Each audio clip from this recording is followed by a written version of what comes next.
Morning. 2 Samuel chapter 9 is on the screen behind me. Now David said, "Is there still anyone who is left in the house of Saul, that I may show him kindness for Jonathan's sake?" And there was a servant of the house of Saul whose name was Ziba. So when he had called to David, the king said to him, "Are you Ziba?" He said, "At your service." Then the king said, "Is there not still someone of the house of Saul to whom I may show kindness to God? And Ziba said to the king, "There is still a son of Jonathan who is lame in his feet." So the king said to him, "Where is he?" And Ziba said to the king, "Indeed, he is in the house of Machir, the son of Amiel, in Lo Debar." Then King David sent and brought him out of the house of Machir, the son of Amiel, from Lo Debar. Now when Mephibosheth, the son of Jonathan, the son of Saul, had come to David, he fell on his face, prostrated himself. Then David said, "Mephibosheth." And he answered, "Here is your servant." So David said to him, "Do not fear, for I will surely show you kindness for Jonathan your father's sake, and will restore to you all the land of Saul your grandfather, and you shall eat bread at my table continually." Then he bowed himself and said, "What is your servant, that you should look upon such a dead dog as I?" And the king called to Ziba, Saul's servant, and said to him, "I have given to your master's son all that belonged to Saul and to his house.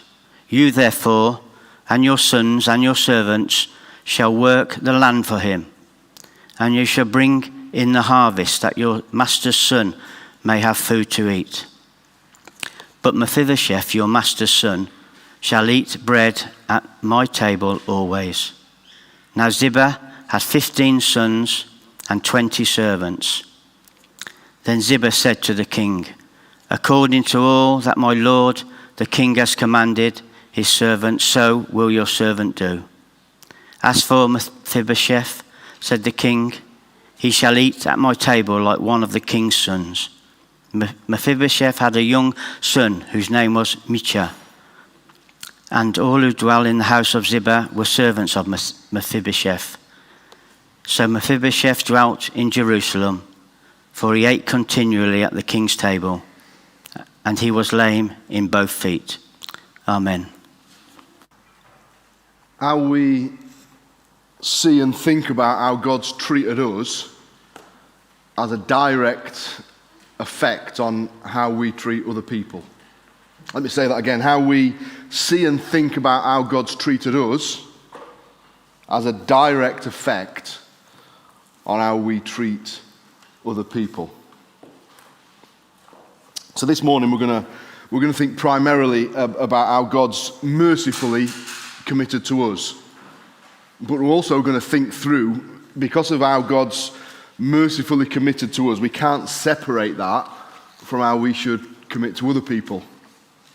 How we see God's commitment to and God's dealing with us must determine how we commit to and deal with other people. And that's an important starting point, that we don't do things because of what other people have done for us. We do things because of what God's done for us. So where do we fit into this story? In this story, we see David at his best. In a few chapters' time, we'll see David at his worst. But in this chapter, we see David at his best. When David's at his best, David's like Jesus. When we're at our best, we're like David. And so there's things I want to explore in the passage this morning for us to be more like David, if you could say that. But the main way we fit into this story isn't that we get to be David. You know who we are in the story, don't you? We're Mephibosheth. We're the one that's lame. We're the one that's helpless. We're the one that needs our king to step in and rescue and restore us. That's where we're going this morning. Yes, there's times when we need to behave like David, but we're Mephibosheth. We're lame, we're helpless, we're done for unless our king steps in and rescues us. So this chapter is all about commitment. Now we said, didn't we, with the kids? Kids, can you remember the word we said in the kids' talk that we're going to talk about today? Anybody? Commitment, yeah. Can anybody remember the fancy word for commitment? Hesed, I'll tell you it. Hesed, well done, Jack. It's a word called Hesed. In our Bibles, we might read kindness. Or sometimes we'll read mercy. But that doesn't really do this word justice. Hesed means it's God's faithful covenant love that can't be broken even by death. It's a promise that God makes that even when we die, this promise doesn't stop. Why is David so kind to Mephibosheth? Well, there's two reasons David's kind to Mephibosheth in this passage. One, because David had received kindness from God. David shows Hesed to Mephibosheth because he'd received Hesed from God. In chapter 8, God made a covenant with David, didn't he?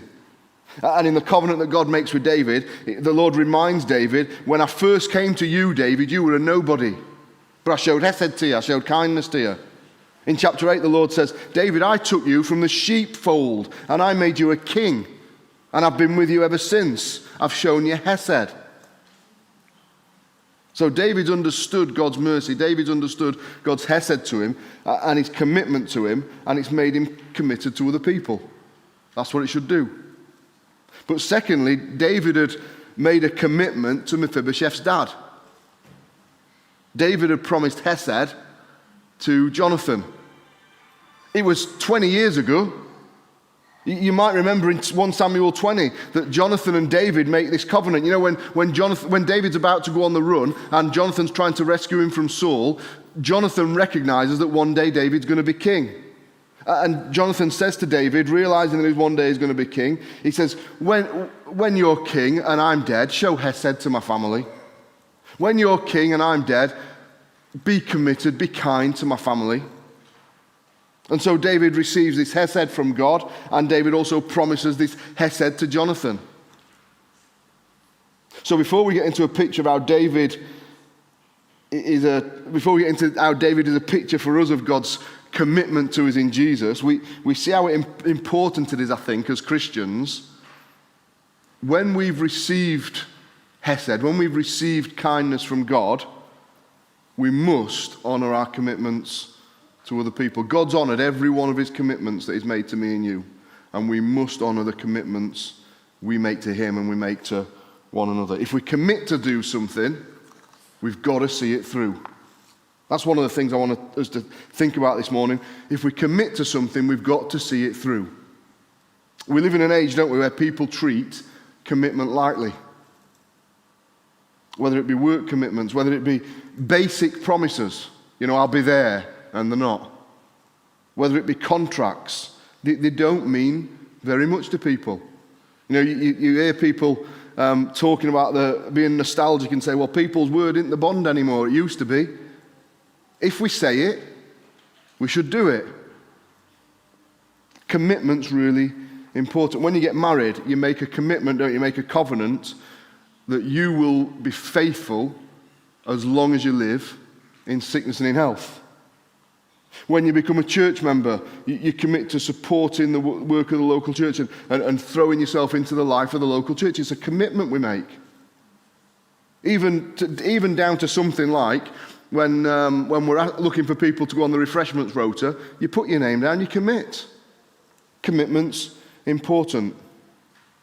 B.B. Warfield was considered one of the greatest theologians of the late 19th century. Brilliant, amazing bloke. Professor of theology at Princeton Seminary for 34 years. And he produced some important pieces of theological work that are still being used today, still important today. He was a mega scholar. What most people don't know about Warfield is that on his honeymoon, his wife got struck with lightning. And whatever happened as a result of that, she had some kind of mental and emotional breakdown. And she never recovered. She was pretty much mentally, emotionally paralyzed for the rest of her life. And this happened on the honeymoon. And what people don't realize is while they were doing all this brilliant theology, while they were teaching at Princeton Seminary, while they were doing all these works and preaching engagements and all this kind of stuff, Warfield never left his wife's side for more than 2 hours at a time for 25 years. He used to walk with her, he used to read to her, he used to care for her. They never had children, they probably never had intimacy. Why did he stick with her? Because he'd made a covenant. For better, for worse, for sickness and in health. B.B. Warfield displayed God's hesed to him in the way he treated his wife. Because commitment's really important. Contrast that to Beth Civiter. Her husband of 14 years left her 2 weeks after she had her womb removed through cancer. He had no concept of hesed, did he? And we can be like that. Maybe not in marriage, but in other things, in church life, in, something goes wrong and we say, well, we've committed, but something goes wrong and we're out. Or in other things, something happens and we back off. So how do we think about commitment? Well, let's look at verse 1 first. In fact, verse 1 and verse 3 show us that David's actively looking for someone from Jonathan's family who he can show hesed to. It's interesting, there were no witnesses when David and Jonathan made this promise to each other to look after each other's families. It happened 20 years ago. It wasn't even if there were any obvious candidates for David to show his faithfulness to. David has to ask around. David's committed to being committed. We often look to try and get out of agreements, don't we? Well, I made that agreement, but since then this has happened, so I don't need to do it anymore. David was actually looking to fulfill his commitment. He had to search out someone from Jonathan's family who he could be committed to. And he finds this bloke called Ziba. Now, it'll turn out that Ziba's a bit of a snake.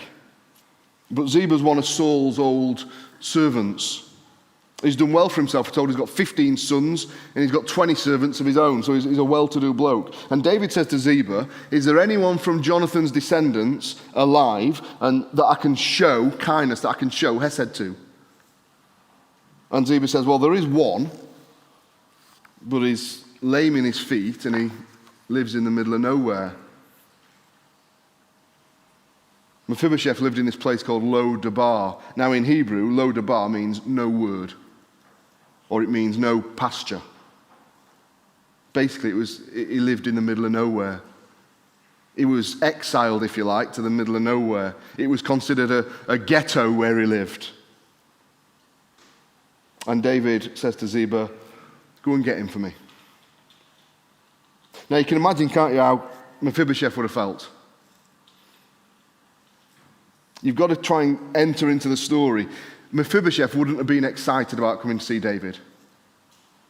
Mephibosheth was the last known descendant of Saul, and Saul was David's enemy.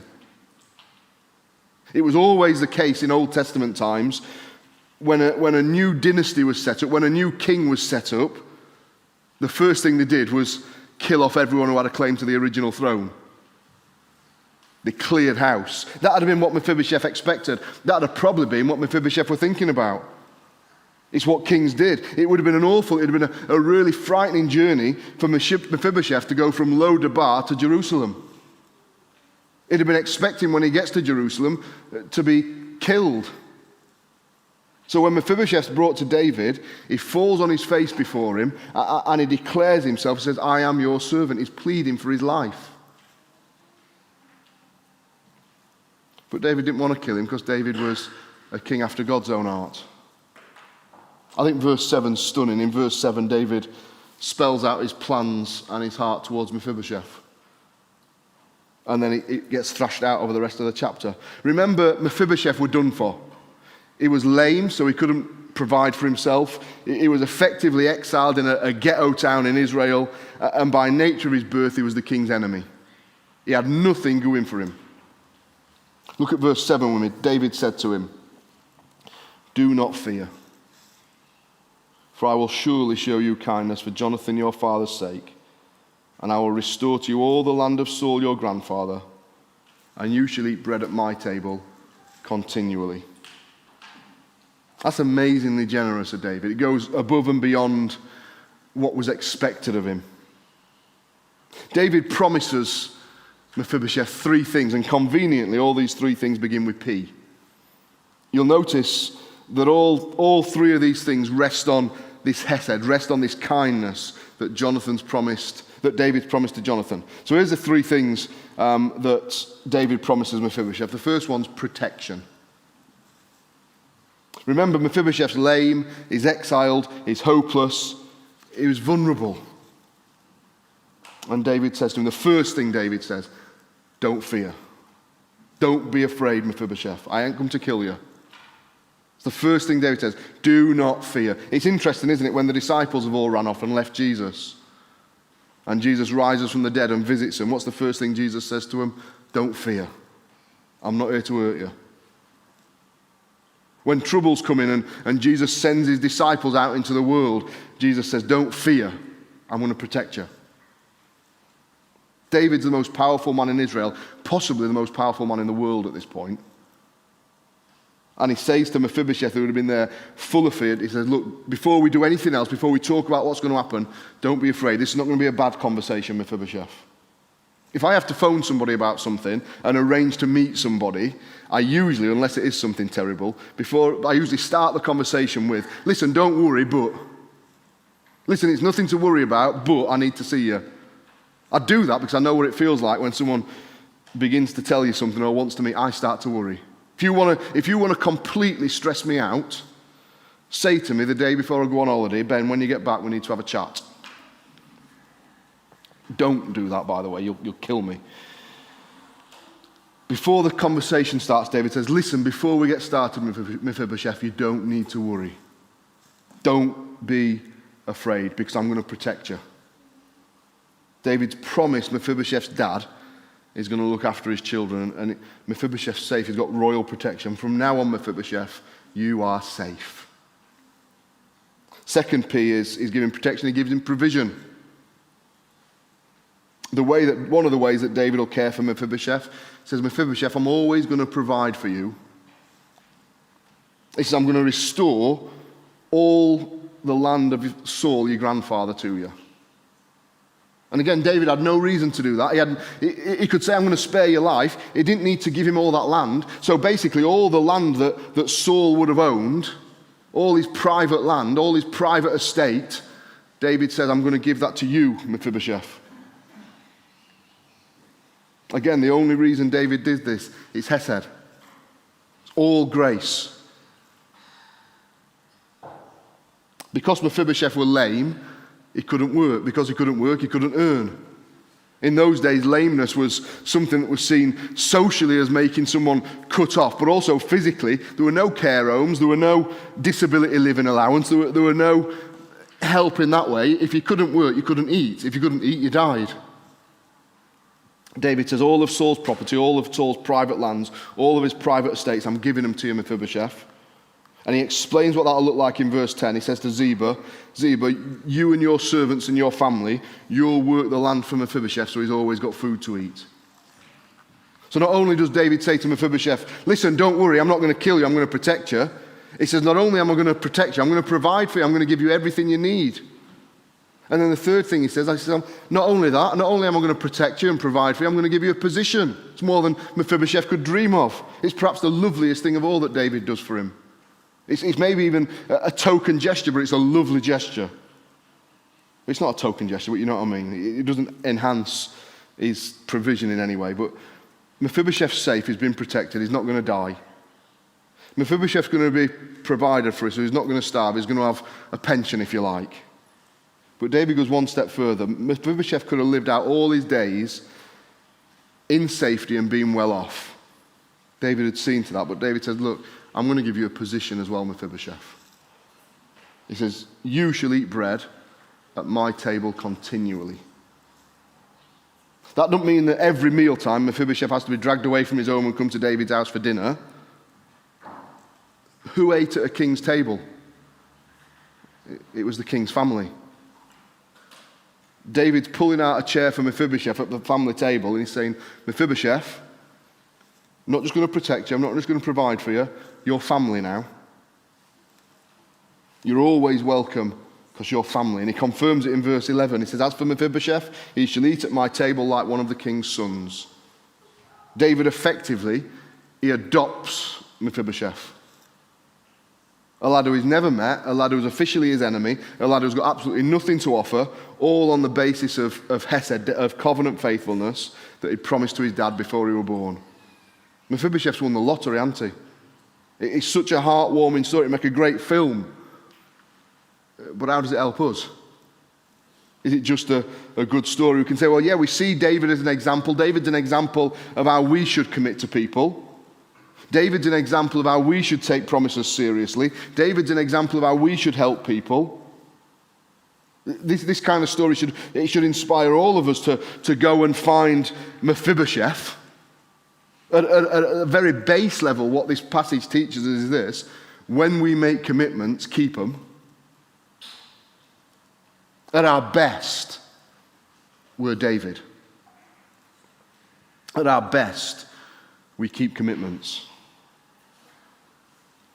But David could only show hesed to Mephibosheth because God had showed hesed to David. God had brought David from the sheepfold and made him a king. Who are we in the story? We're Mephibosheth. How are we Mephibosheth? Because whether we like it or not, we're not the hero. Generally, when we come to the stories in the Bible and we come to the application, it's not that we're David with his 5 stones and we've got to sling them at our Goliaths. We're Israel cowering behind, needing someone to fight our battles for us. We don't get to be the knight in shining armor generally when we read the Bible. We get to be the damsel in distress. We get to be the one who needs rescuing. We get to be the vulnerable one, the incapable one. Lameness was always a picture of helplessness in the Bible. Lame people were cut off. One of the promises in the Old Testament about when Jesus comes that would make Jesus different to anyone else is Jesus will gather the outcast. Jesus will gather the lame. Jesus will take the people that nobody wants. During Jesus' ministry, he called people, he says, care for the lame, care for the blind. And there's such a thing, isn't there, as spiritual lameness, of being spiritually helpless. That's where me and you are like Mephibosheth. Because we come before a holy and a powerful God who's got the right and who's got the authority to kill us, and we're lame and we're powerless and there's nothing we can bring to him. What could Mephibosheth offer to David? Absolutely nothing. He acknowledges it in himself. He says in verse 10, I am like a dead dog. This is what I've got to bring to you, Jesus. I'm death. A stinky dead dog. That's what I am to you, Jesus. But he also says to David, but I am your servant. I've got nothing to bring, but I'm yours. Isn't that how we come to Jesus?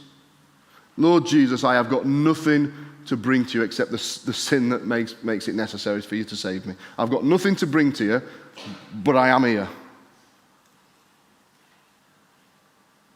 Mephibosheth had nothing to do with his own rescue. He was saved by a promise made before he was even born. He was provided for, he was given all that he needed. He was adopted into the king's own family. You and me, we've got nothing to bring to God. We're saved because of promises made before we were born. We've been adopted into the king's family. We're God's enemies by birth.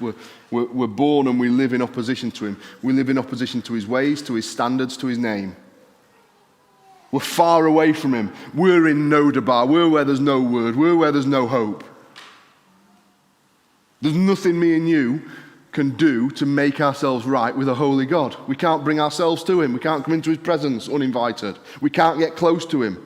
There's nothing we can do to get to him. We've got to understand that. We're not comparing ourselves to a neighbour. We're not comparing ourselves to another Christian. We're coming to a God who's morally perfect, who's completely pure. You can't just approach him. But Jesus comes to us, and the message of the gospel is Jesus comes to his enemies and he says, don't be afraid.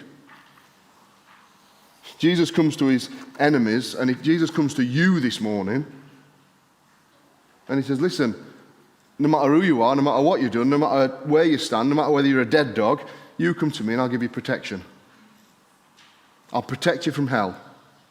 I'll protect you from judgment. I'll give you protection. But also, Jesus says this, when you come to me, not only will I protect you, I'll provide for you. That doesn't mean it will be physically healthy, wealthy all our lives. Jesus will take care of your emotional and physical needs. It says in 2 Peter chapter 1, it says, his divine power has given you all you need for life and godliness. The Lord gives you everything you need for this life. Might not do it all at once, but he gives you it as you need it. Gives you daily grace. In Philippians 4, Paul says that it promises in Jesus your needs will be met according to his riches in glory. Just think about that for a second. Imagine if I were a billionaire. Just imagine.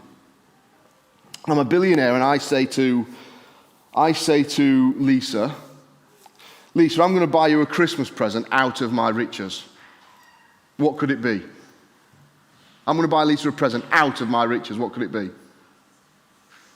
I'm a billionaire. Any ideas? Anything. It could be a packet of wine gums. Because it's only coming out of my riches, isn't it? This is what Paul says about Jesus, that he'll supply our needs according to his riches. See the difference? If I bought Lisa a present according to my riches and I'm a billionaire, what should she expect? House? Ferrari? It's going to be good, isn't it? Because it's not just out of my riches, it's according to my riches. It's in proportion to my riches. Whatever it is, it's going to be lavish. Whatever it is, it's going to be good because it's in proportion to the giver. How much grace and strength and power has God got? And he says, as you and me face life, as you and me go through the muck and mess and horrible stuff of life, I'll give you according to my riches in glory what you need. That's an amazing promise, isn't it? Won't give us out of it, won't give us a drizzle if we need more. I'll give you according. That's the message of the gospel of King Jesus. He's so much better than King David. It comes to us in our spiritual poverty. It comes to us in our helplessness. And he says, I will protect you. And not only will I protect you, I'll provide for you forever according to my riches in glory. And what do we have to do to get in on this? What do we have to do to earn this? Just say, I'm your servant, my life is yours. I'm a dead dog, but I'm your dead dog.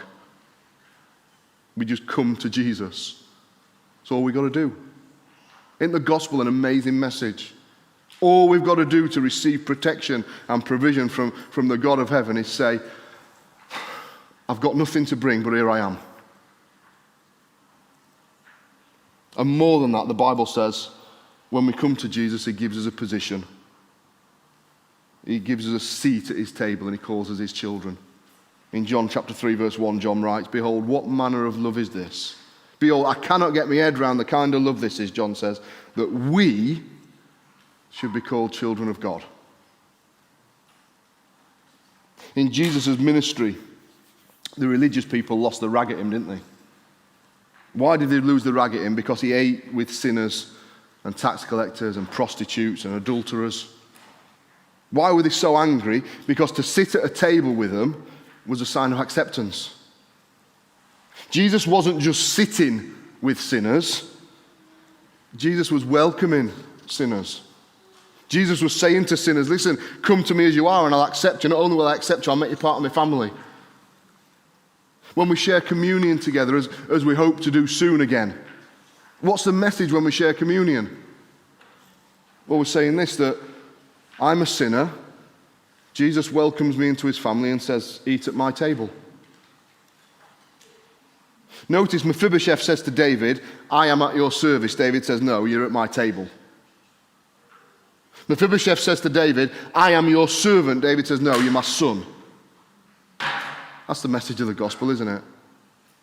We say to Jesus, I need to earn this. Jesus says, no, you get a seat at the table. We say to Jesus, I'll just serve you if it means I can go to heaven. He says, no, you come to heaven not just as my servant, you come as my son. David does it all for Mephibosheth. Jesus does it all for us. David's a picture of what Jesus has done for us.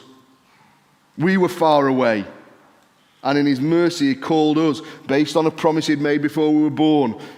He hasn't done it for us in that sense. He's done it because he promised his Father, our Father.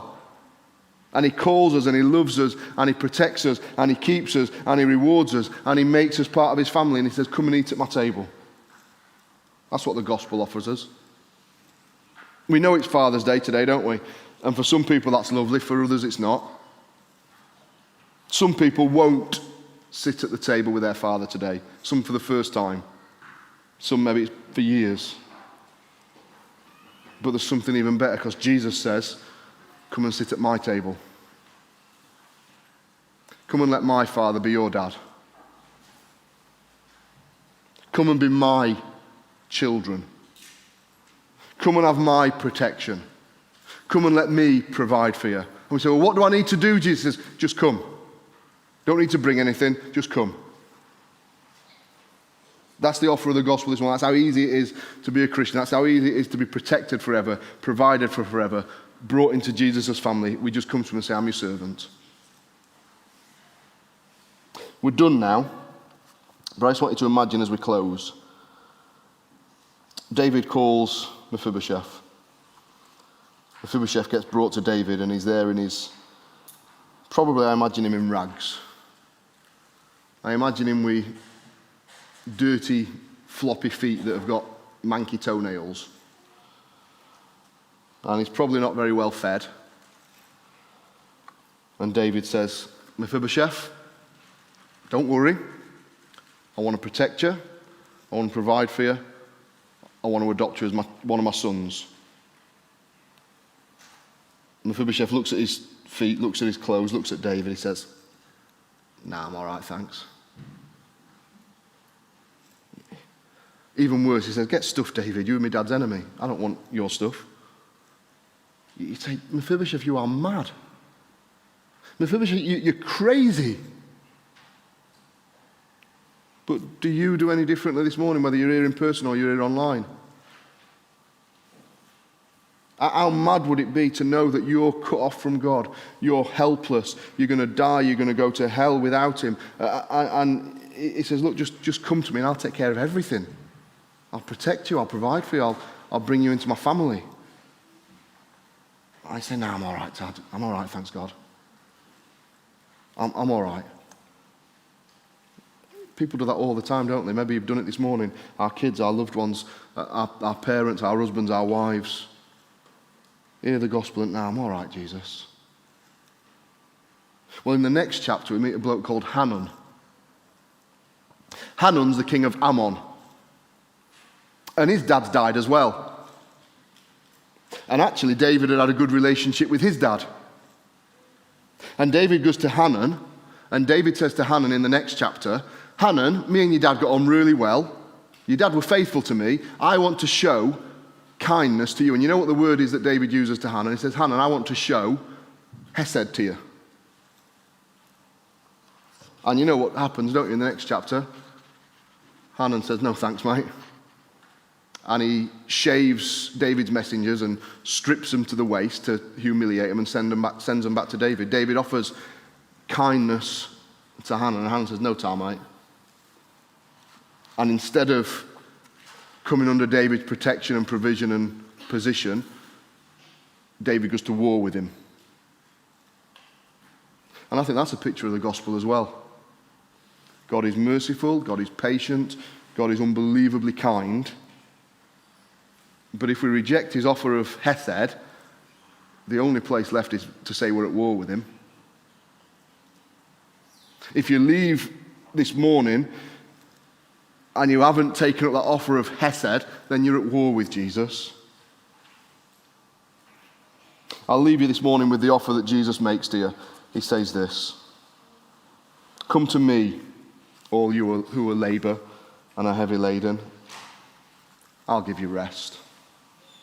Take my yoke upon you and learn from me, for I am gentle and lowly in heart, and you will find rest for your souls." Isn't that an amazing offer? What we've got to do to embrace that offer, come to me.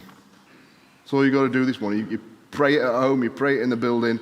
Say, "Lord Jesus, I come to you. Help me. Save me." We're going to sing one more song as we close. It's interesting, I didn't choose this song. I didn't choose any of the songs this week. But listen to the chorus that we're going to sing in a minute. "Your blood has washed away my sin. Jesus, thank you. The Father's wrath completely satisfied. Jesus, thank you. Once your enemy, now seated at your table. Jesus, thank you."